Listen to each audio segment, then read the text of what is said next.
Welcome, ladies and gentlemen, to the Morecambe Museum of Fashion. Before we go up to the fashion exhibition Clothes of the Future, I would like to show you some slides on the screen and say a few words about the history of fashion.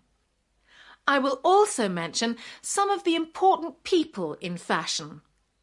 This will provide an introduction for you and will prepare you for the clothes that we're going to see in the exhibition.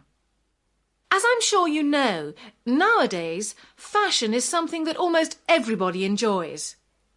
People of all age groups and all incomes usually have an interest in what they wear. But this has only recently happened, and I will tell you why.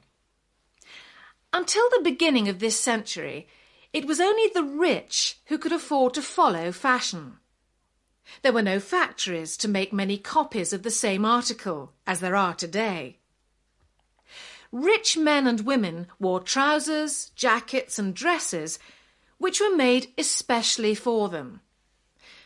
This picture here shows a young lady being measured for a dress that she will have made by hand, exactly how she wants it to be.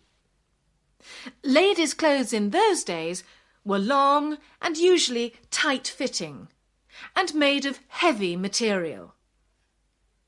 However, the new century, the 1900s, brought new ideas.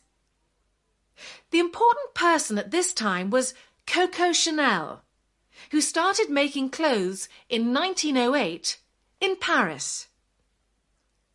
Many people think she was the 20th century's most important influence on fashion. Chanel loved to wear loose-fitting clothes and produced jackets and skirts which everyone admired. Here's a picture of one of her ladies' suits. Even today, people still wear styles like this when they want to look smart. Young Paris designers all began to produce simple clothes and skirts started to get shorter. The idea of special clothes for playing sports also became popular in the early 1920s. Things like long shorts and tennis clothes started to become fashionable. Soon, factories produced these new styles more cheaply. And then many more people were able to enjoy fashion.